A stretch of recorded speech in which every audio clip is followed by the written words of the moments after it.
Hello. तो कैसे हैं आप लोग। तो मैं आपका बायो रामलाल आ गया इलेक्ट्रिक फील्ड के 13th लेक्चर में, जिसमें हम जो भी सर ने क्लास में क्वेश्चन किए हैं उसको करेंगे। तो स्टार्ट करेंगे हम अपने पहले सवाल से। क्या है भाई? There is a uniform electric field. एक यूनिफॉर्म इलेक्ट्रिक फील्ड है आई डायरेक्शन में, ठीक है, कोई दिक्कत नहीं। What is net flux uniform electric field through the cube. एक क्यूब बना लो, मैंने एक क्यूब बना लिया, ठीक है, ये मेरा क्यूब रेडी है। ऑफ साइड, ध्यान से देखना, साइड दिया है, इस साइड के अलॉन्ग ओरिएंटेटेड है, ठीक। So that it's faces are parallel. मतलब फेसेस आर पैरेलल से आप क्या समझ रहे हैं? मतलब एक फेस से घुस रहा है, एक फेस से निकल रहा है। एग्जांपल कैसे दूं, मेरे पास क्यूब है कि नहीं? ये भी समझ लो डब्बा क्यूब है, ये इसका फेस है, ये इसका फेस है, तो ये दोनों आपस में पैरेलल फेस हैं, ठीक, of the coordinate of a plane. तो इलेक्ट्रिक फील्ड जो है, जो इलेक्ट्रिक फील्ड है वो आई डायरेक्शन में जा रही है। आई ये डायरेक्शन है, इधर से घुसेगी, इधर से निकलेगी। तो मुझे एक बात बताना, जितना इधर से घुसी इस वाले फेस से, क्या इस वाले फेस से उतना निकल गई? हाँ निकल गई। तब जब जितना घुसती है इलेक्ट्रिक फील्ड अगर उतना निकल जाती है तो नेट इलेक्ट्रिक फील्ड क्या आ जाती है? हम बहुत अच्छे से पढ़ रहे हैं, जीरो, ठीक। इसीलिए इसका आंसर जीरो हो जाएगा। आगे चलेंगे अगले सवाल पर। अगला सवाल क्या है भाई? अब देखो, एक चार्ज है, फ्लक्स बताना है। फ्लक्स क्या होती है? Number of electric field line through the cube in a given situation. बीच में चार्ज है, charge is placed at the centre of the cube. Charge अगर क्यूब के सेंटर पर है तो उससे हमको क्या बतानी है? हमको उससे बतानी है सेंटर ऑफ क्यूब, तो हमको फ्लक्स बतानी है। तो ये कौन सी फ्लक्स होगी? ये कौन सी फ्लक्स होगी, मुझे इतना बताना। ये मेरी नेट फ्लक्स होगी। और नेट फ्लक्स जो क्यूब के भीतर अगर सेंटर पर चार्ज रखते हैं, सेंटर पर रखे हैं तो सिमेट्रिक पोजीशन पर है, और वो होती है मेरी क्यू अपॉन एप्सिलॉन नॉट। आप इसको क्या करेंगे? हमारा रट्टा, मैंने भी किया है, आपको भी करना पड़ेगा। अब देखो, अब क्या, चार्ज को प्लेस किया सेंटर पर नहीं, एक फेस पर। फेस पर से क्या आप कुछ समझ रहे हैं? नहीं समझ रहे हैं ना? कैसे बताऊं? ये पेज है, मान लो ऐसे 6 पेज से क्यूब बना है, ऐसे ऐसे ऐसे। तो इस पर चार्ज रखा है, इस पर। तो जब इस पर चार्ज रखेंगे तो क्या होगा? वन फेस, एक फेस से कितना पास होगा? तो ये जो हो जाएगा वो निकालने के लिए क्या करेंगे, एक काम करें, एक क्यूब ऐसा है, एक क्यूब इसमें और ज्वाइन कर देते हैं, ऐसे ऐसे। इसमें ज्वाइन किया है क्या? हाँ, इसमें सर ने ज्वाइन किया था, मैंने क्रॉप कर दिया। छी यार, सर ने ज्वाइन किया था यार इसमें, तब मैंने फालतू में क्रॉप कर दिया। अब देखो मुझे बनाना पड़ेगा, ये ऐसे बनेगा और ये ऐसे रहेगा। ये मेरा ऐसे ऐसे ऐसे ऐसे, और ये मेरा अंदर वाले से जुड़ेगा, ये मेरा बाहर वाले से जुड़ेगा, और ये मेरा इससे जुड़ेगा। तो क्या आप समझ रहे हैं? जैसे ये दो डिब्बे हैं, मैंने इसको क्यूब मान रहा हूँ, एक इस पर रख रहा हूँ, एक इस पर, ऐसे चिपका दिया। तो अब बताओ, जो दोनों के थ्रू है, जो दोनों के थ्रू फ्लक्स है वो क्या होगा? वो सिंपली क्यू बाई ई ही होगा। लेकिन ये कितने के थ्रू है? दो के थ्रू।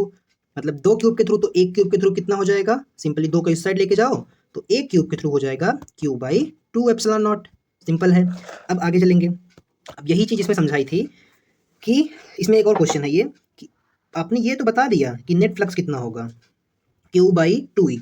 लेकिन मुझे बताओ इस फेस के थ्रू, इस फेस के थ्रू फ्लक्स कितना होगा?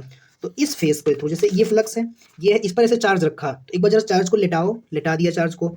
चार्ज इसके इसके एकदम इस पे है, तो क्या ये कुछ इस तरह से रेडिएट करेगा? मुझे एक बात बताना, ये मेरी एक पेन है, ये मेरी एक पेन है, ये मेरी एक पेन है, तो क्या कहीं से ये ए बी सी डी को चीर रहा है? मतलब इसमें घुस रहा है? नहीं घुस रहा है, क्योंकि चार्ज इस पर ही रखा है।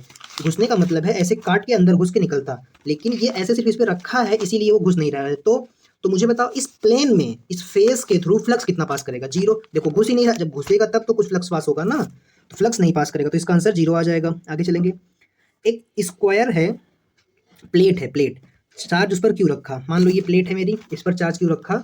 तो प्लेट के थ्रू फ्लक्स कितनी पास करेगी? अब मुझे एक बात बताना, मुझे एक बात बताना, क्या, कि जैसे मैंने जैसे मैंने इसके थ्रू फ्लक्स बताया कि इसको हमने एक साइड मान लिया, तो क्या उसी प्लेट को निकाल लिया मैंने क्यूब से और इस पर कोने पर चार्ज रख दिया, तो इस कोने की वजह से क्या कुछ फ्लक्स पास होगा प्लेट से? नहीं। क्यों? क्योंकि ये देखो ऐसे कोने पे रखा है, ऐसे कोने पे रखा है, तो क्या ये कोई भी इलेक्ट्रिक फील्ड लाइन जो फ्लक्स है वो उसको चीरते हुए जा रहा है? नहीं, नहीं जा रहा है, तो यहाँ पर भी आ जाएगा जीरो, जीरो। अब देखो अगला सवाल, ये क्यूब के कॉर्नर पर रखा है। कॉर्नर का मतलब समझ रहे हो? ये मेरा डिब्बा है, ये मेरा क्यूब है, एक साइड, दो साइड, तीन साइड, चार साइड, पांच साइड। ये इस वाले पॉइंट पर, इस वाले पॉइंट पर चार्ज को रखा है, तो पूछ रहा है क्यूब से कितना फ्लक्स पास करेगा। अच्छा, अगर मैं इसको ढकना चाहूँ, मान लो इसको मैं कवर करना चाहूँ, तो मैं कितने ऐसे डब्बों से कवर कर सकता हूँ? एक, एक ये लगेगा, एक ये लगेगा और एक इधर ऐसे लगेगा। तो टोटल कितने क्यूब लगेंगे इसको कवर करने के लिए? 4 क्यूब। ये ऐसा कोई सवाल तो नहीं है, एक डायग्राम था यार, उसके थ्रू बता देता। ये देखो इस पॉइंट पर है, इस पॉइंट पर है, तो इसको कवर करने के लिए एक्स्ट्रा 3 और लगेंगे, मतलब टोटल कितने क्यूब हो जाएंगे? 4। तो जब 4 क्यूब हो जाएंगे तब भी मेरी इलेक्ट्रिक फील्ड कितनी होगी? जैसे 4 क्यूब हैं तो 4 के थ्रू फ्लक्स पास करेगा और वो क्यू अपॉन ई नॉट ही होगा, क्यू अपॉन ई नॉट ही होगा। बट ये 4 क्यूब के थ्रू है, तो एक क्यूब देखो, इसको इसको कवर करने के लिए, इसको कवर करने के लिए एक यहाँ पर रखेंगे, एक यहाँ पर, एक यहाँ पर।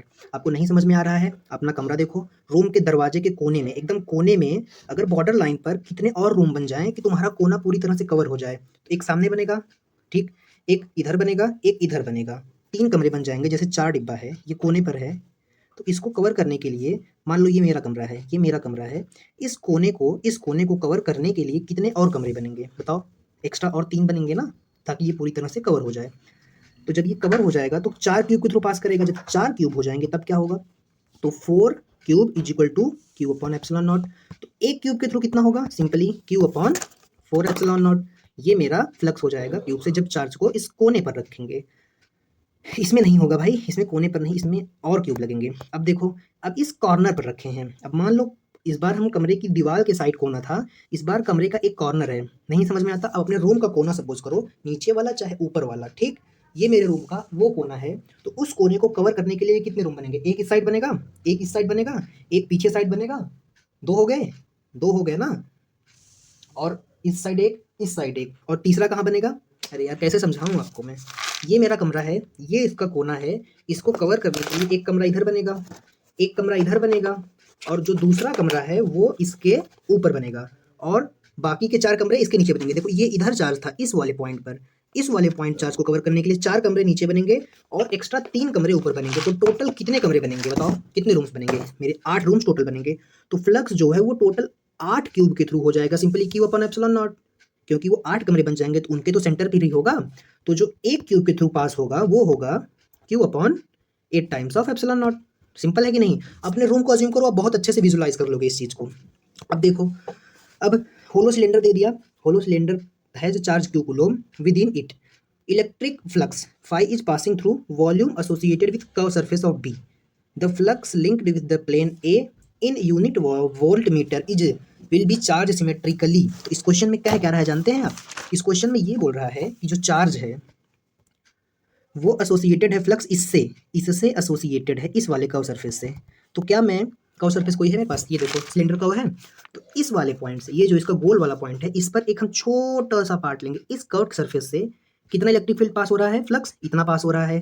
तो मुझे बताओ, अगर इससे मैं इतना पास कर रहा हूँ तो इससे मैं कुछ मान लेता हूँ, कितना पास करेगा? ये वाला एरिया और ये वाला एरिया सेम होगा। क्यों? क्योंकि एक ही सिलेंडर है। तो इसके थ्रू हम मान लेता हूँ कुछ फ्लक्स, फ्लक्स नॉट पास कर रहा है, तो इसके थ्रू भी फ्लक्स नॉट हो जाएगा। तो क्या हो जाएगा? तो होगा ये सिंपली कि देखो मेरा जो टोटल फ्लक्स है वो कितना होगा? टोटल फ्लक्स तो अगर सिमेट्रिकल है सारे डायरेक्शन में चार्ज, तो Q E upon epsilon not होगा। तो टोटल फ्लक्स कितना हो रहा है बताओ? एक इसके थ्रू और एक दूसरे वाले सरफेस के थ्रू, प्लस बोल दिया ये फ्लक्स पास हो रहा है कर्व सरफेस से। तो 4-3 ही टाइप के तो एरिया है, एक कर्व सरफेस वाला, एक ऐसा गोला वाला। इसके थ्रू कितना पास करेगा? Q upon epsilon naught. तो इसको मैं लिख सकता हूँ 2 phi is equal to epsilon naught.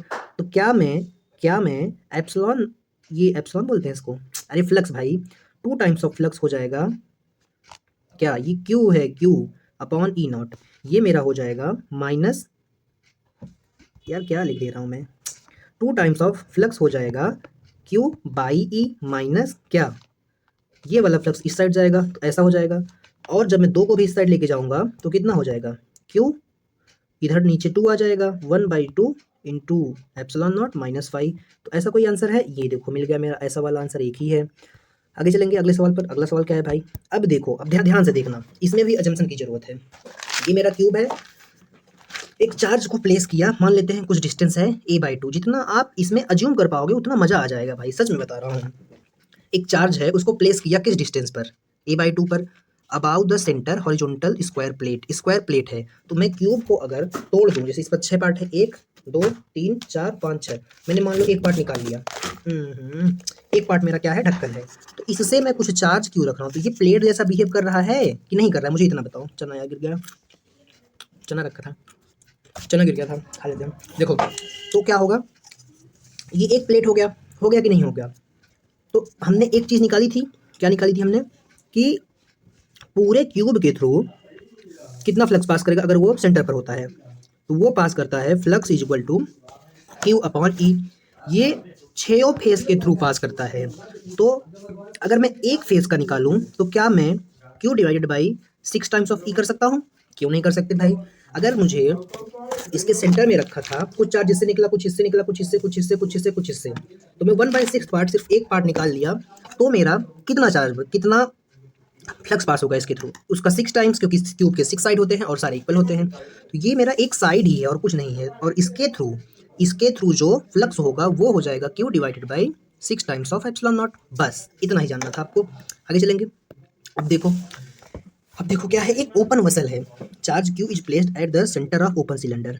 ये मेरा सिलेंडर है, प्लेस्ड एट एंड पे प्लेस किया, इसका क्या मतलब है, यहाँ पर प्लेस किया cylinder. Flux electric through surface of the vessel. तो इस सरफेस से वेसल के कितना पास करेगा, काउ सरफेस नहीं बोला, ये वाला सरफेस होता है। कैसे निकालेंगे, एक काम करें, जैसे हमने क्यूब में किया था अगर वैसे ही कर दे तो एक सिलेंडर यहाँ पर और लगा दें। अब क्या, ये सिमेट्रिक पोजीशन पर है और ये एक बड़ा सिलेंडर बन गया। तो ये बड़े सिलेंडर के थ्रू कितना फ्लक्स पास करेगा, एक सिलेंडर नहीं है, दो है, कितना पास करेगा, क्यू बाई ई। तो क्या एक सिलेंडर के थ्रू मेरा क्यू बाई 2 ई पास करेगा। तो ऐसा कोई ऑप्शन है, ऐसा ऑप्शन थर्ड वाला है। आगे चलेंगे अगले सवाल पर। अब देखो ये बहुत ही बेहतरीन लाजवाब तगड़ा सवाल है, क्यों पता है, बताता हूँ, दरवाजा बंद कर। हाँ, कहाँ थे हम, बहुत ही तगड़ा सवाल है, बता रहा था। चार्ज क्यू को केप्ट किया कॉर्नर ऑफ क्यूब, मतलब ऐसा क्यूब है, इसके कॉर्नर पर एक चार्ज को रखा है। तो इलेक्ट्रिक फ्लक्स कितना पास होगा, one of those face who is not touching. अब मुझे एक बात बताओ, ये डायग्राम उसी ले लिया था, ये मेरा क्यूब है, कौन से 3 फेस इसको टच नहीं कर रहे हैं, मुझे इतना बता देना बस। ये कोना है इसका, एकदम परफेक्ट क्यूब नहीं मिल रहा है यार मुझे, ये मिल गया। ये क्या है मेरा, ये एक कॉर्नर है, तो इसका कौन सा साइड इसको टच नहीं कर रहा है, ये साइड तो टच कर रहा है, ये साइड भी टच कर रहा है और ये साइड भी टच कर रहा है। जो इसका ये वाला साइड है, और कौन सा बताओ, जो इसका ये वाला साइड है, ये वाला साइड और ये वाला साइड इसको टच नहीं कर रहा है। तो इसको कैसे करेंगे, देखो ये साइड इसको टच कर रहा है, ये साइड भी इसको टच कर रहा है और ये साइड भी इसको टच कर रहा है। यही चीज़ मैंने अभी अपना पेन का डिब्बा गिरा के दिखाया, ठीक। तो electric flux passing through one of those who is not touching, जब ये टच कर रहा है तो कौन सा नहीं टच कर रहा है, ये नहीं टच कर रहा है, ये नहीं टच कर रहा है और ये नहीं टच कर रहा है, बाकी तो सारे टच कर रहे हैं। तो हमको इसके थ्रू बतानी है फ्लक्स, कैसे निकालेंगे। अब मुझे एक बात बताओ, इस वाले क्वेश्चन में कहाँ थे हम, इस वाले क्वेश्चन में अगर चार्ज को यहाँ रखते, अगर कोई प्लेन है, चार्ज को चाहे मैं बीच में रखूँ चाहे कॉर्नर पर, इस पूरे प्लेन के थ्रू जो फ्लक्स है वो 0 ही होगा, ठीक। जैसे इसमें हुआ था, कोने पर तो रखे थे, हम सिर्फ एक प्लेट की बात कर रहे हैं जिसको कोने पर हम चार्ज रखे हैं, तो इसके थ्रू फ्लक्स तो 0 ही होगा। तो क्या मैं कह सकता हूँ, मैं जो कहना चाहता हूँ, कहाँ गया क्वेश्चन, ये तो मेरा इस वाले के थ्रू फ्लक्स 0 हो जाएगा, ठीक। और कौन टच कर रहा है, इस वाले के थ्रू फ्लक्स 0 हो जाएगा, और कौन टच कर रहा है, और ये वाली साइड, ये 2 साइड हो गई, 3 साइड बनेंगी, एक ये वाली साइड होगी, ये पीछे वाली दिख रही है, हाँ। तो इसके थ्रू जो फ्लक्स होगा वो 0 होगा, क्यों, कोने पर रखा है ना, जब कोने पर रखा है तो ये इसके भी तो कोने पर है और इसके भी कोने पर है, ये मतलब ये वाले कोने पर, ये पीछे है, ये इससे टच नहीं है, ये मत सोचना, आप समझ नहीं पा रहे होंगे। तो 3 कॉर्नर जो होंगे इससे टच हुए, जैसे ये एक फेस है, दूसरा पन्ना ले लूँ क्या, मान लो अगर देखो ये एक फेस है, ये एक मेरा फेस है, अब इस कोने पर रखा है, तो इस फेस के थ्रू भी 0 होगा, इस फेस के थ्रू भी 0 होगा, ऐसे ही एक ऊपर फेस बनेगा उसके थ्रू भी 0 होगा। बट इसके इस साइड ऐसे 3 फेस होंगे, तो उसके ऊपर वाले फेस पर और इन दोनों फेस पर 0 नहीं होगा। तो जो हमने एक फ्लक्स निकाला था ना, कौन सा वाला, कि ये वाला फेस अलग है। अब दिखेगा आपको 6 फेस, ये 1 2 3 4, ये ग्रीन वाला 4, ये वाइट वाला 5, ये अंदर वाला 6।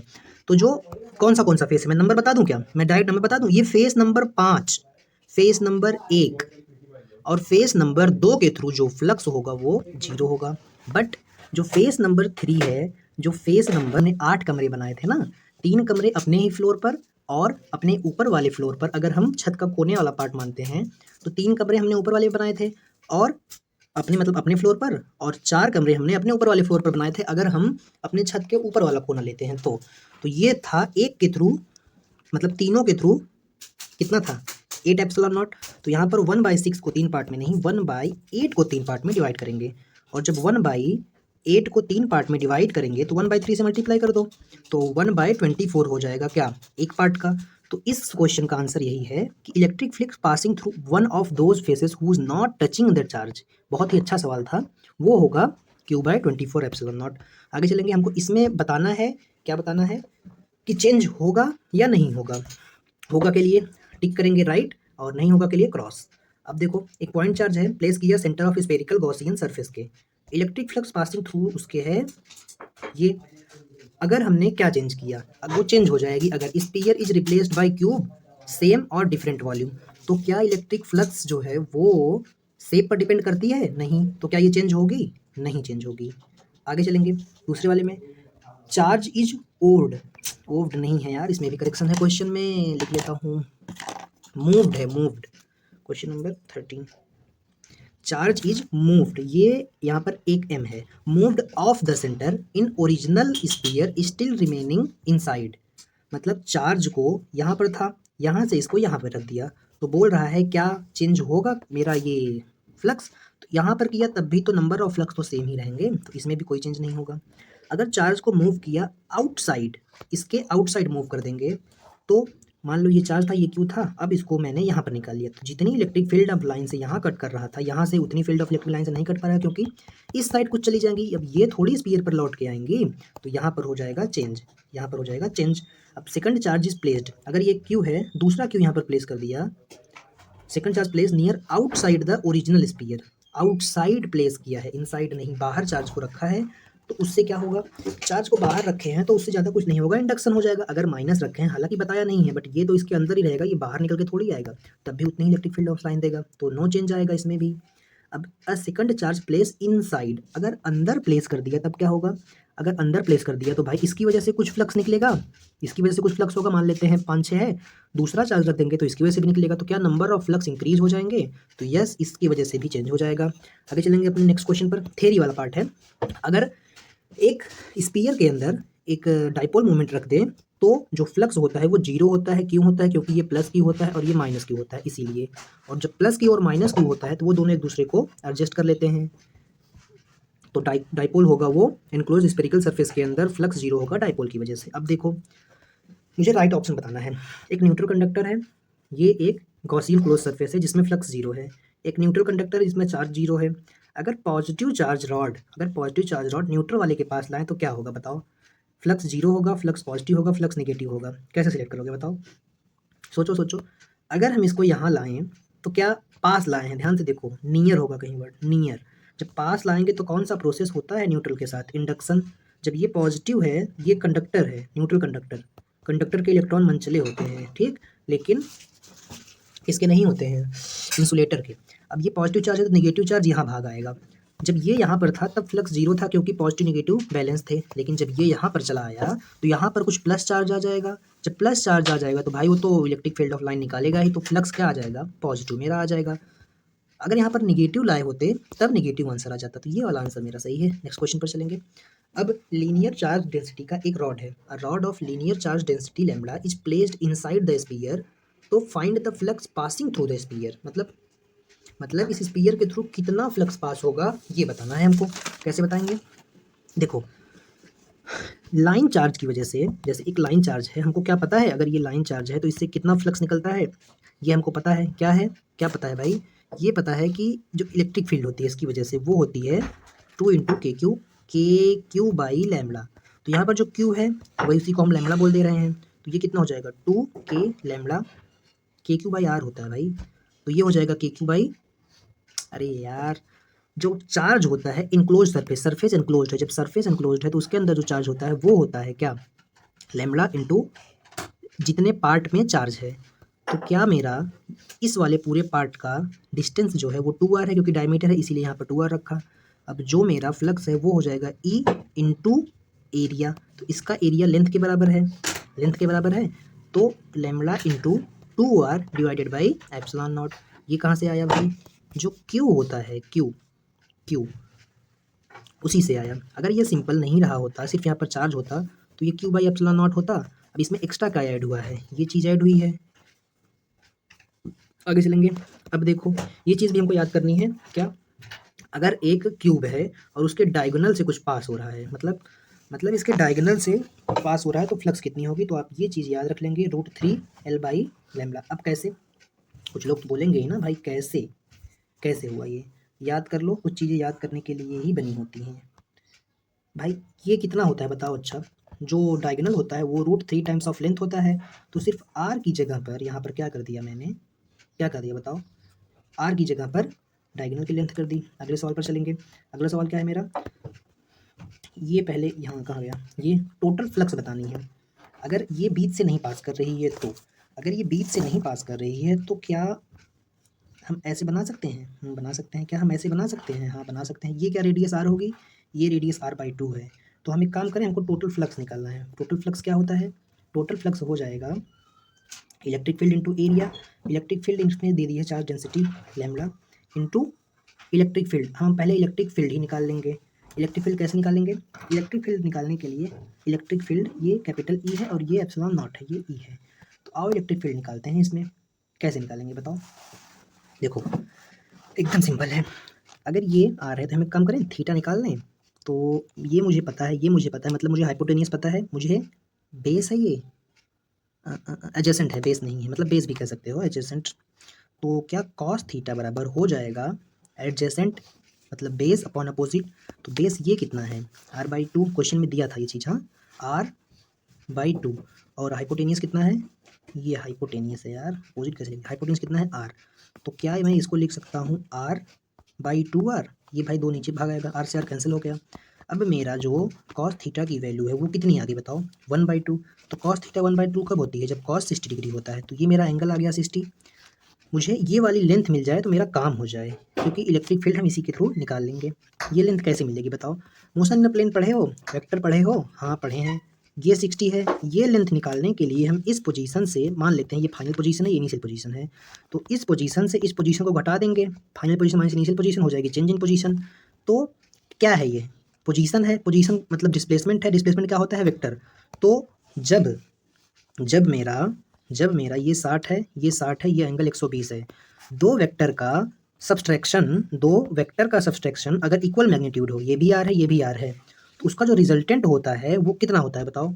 बताओ, सर ने पढ़ाया था ना, √3 टाइम्स ऑफ आर हो जाएगा। आप solution cos theta sine theta करके निकालेंगे तब भी यही आंसर आएगा। अगर आपको एक छोटी सी बात याद है। अच्छा, एडिशन में क्या होता है? एक सेकंड, एडिशन में क्या होता है? एडिशन में 120 डिग्री पर जो रिजल्टेंट होता है वो आर के बराबर हो जाता है। सब्सट्रैक्शन में 120 पर √3r के बराबर हो जाता है। और एडिशन में 60 पर क्या होता है? एडिशन में √3 टाइम्स ऑफ r हो जाता है, और ये एडिशन में होता है। लेकिन यहाँ पर हम एडिशन तो कर नहीं रहे हैं, हम वेक्टर सब्ट्रैक्शन कर रहे हैं। ठीक ठीक है ना? इसीलिए √3 टाइम्स r हो जाएगी। मुझे r मिल गया। अब मैं क्या करूँगा? अब मैं एकदम सिंपल लिख दूंगा। क्या? इसको अभी छोड़ो। जो फ्लक्स होगा वो लीनियर चार्ज डेंसिटी का इसका है, और कितने लेंथ का है? √3 टाइम्स r डिवाइडेड बाई क्या? Epsilon not. ज़्यादा हॉच-पॉच हो गया ना, रेट से कर देता हूँ। वो होगा एप्सिलॉन, मतलब इसको एप्सिलॉन नहीं बोलते हैं, फ्लक्स बोलते हैं। मेरे मुझे पता नहीं कि एप्सिलॉन निकल रहा है। ये √3 इंटू आर, ये मेरी लेंथ हो गई रॉड की, और linear charge density lambda divided by epsilon naught. ये मेरा आंसर आ जाएगा। वेक्टर से कर लेंगे, 2 मिनट में हो जाएगा। अब ये जीके है। जीके मतलब आपको ये चीज़ पता होनी चाहिए। पॉइंट चार्ज के, लाइन चार्ज के लिए जो इलेक्ट्रिक फील्ड होती है वो k lambda divide by r होती है। पॉइंट चार्ज के लिए k3/r²। डाइपोल के लिए 2kp/r3। तो इसका जो ग्राफ होगा, ग्राफ ए के लिए ये ग्राफ होगा, क्योंकि वो इलेक्ट्रिक फील्ड आर के इनवर्सली प्रोपोर्शनल है। बी के लिए ये होगा क्योंकि वो r² के प्रोपोर्शनल है। सी के लिए ये होगा क्योंकि r के पावर क्यूब के प्रोपोर्शनल है, नीचे इनवर्सली प्रोपोर्शनल। अब आगे चलेंगे। ये एक सवाल है, मुझे इलेक्ट्रिक फील्ड बतानी है कहाँ पर जीरो होगी। तो आप इसको डायरेक्ट याद रखे थे, n=r डिवाइडेड बाई, यहाँ पर रूट नहीं होगा, इस चीज़ का ध्यान रखना, n+1। अगर सेम चार्ज है, सेम पॉजिटिव चार्ज है, तो नेट इलेक्ट्रिक फील्ड कहीं बीच में जीरो होगी। अगर नेगेटिव होता तो मैग्नीट्यूड वाइज सिर्फ मैग्नीट्यूड देखते, साइन नहीं देखते कि कौन छोटा है, उससे लेफ्ट की तरफ, मतलब अगर ये नेगेटिव होता तो इससे लेफ्ट की तरफ। ये आप रट्टा मार सकते हैं, या आप कंसेप्ट से भी कर सकते हैं। क्या इलेक्ट्रिक फील्ड होती क्या है? हम E2 और E1 को बराबर करना है, ठीक। E2 is equal to E1। E1 किसकी वजह से लग रहा है, इसकी वजह से, तो K लैम्बडा बाई कितने डिस्टेंस पर निकाल रहे हैं, x पे। E2 कितने डिस्टेंस पर लग रही है, पूरा डिस्टेंस अगर r है तो ये वाली डिस्टेंस जो होगी r माइनस एक्स हो जाएगी। तो इसको हम लिख सकते हैं k, इसका चार्ज n लैम्बडा है और डिस्टेंस जो है r माइनस एक्स है। तो क्या मैं k से k को कैंसिल कर दूँ, लैम्बडा से लैम्बडा को, तो क्या मेरा n by r minus x is equal to 1 by x आ गया। तो इसको जब मैं सॉल्व करूँगा तो ये मेरा n इंटू एक्स हो जाएगा क्रॉस मल्टीप्लाई और r माइनस एक्स हो जाएगा। और जब मैं यहाँ से x को इस साइड लेके जाऊँगा, r को सीधा सीधा इसको शिफ्ट कर लेते हैं, n x plus x is equal to r. मैं यहाँ पर x को कॉमन ले लिया, तो x को कॉमन ले लिया तो n plus one is equal to r बन गया। तो यहाँ से मेरी जो x की डिस्टेंस है वो r by n plus one आ गई। ऐसे ही निकालना था, बट आप इसको याद भी कर सकते हैं। बस ये चीज़ याद रखना कि यहाँ पर रूट नहीं आएगी। क्यों नहीं आएगी, नहीं आएगी, बस याद रख लीजिएगा। मिलते हैं अगली क्लास में, तब तक के लिए ओके बाय।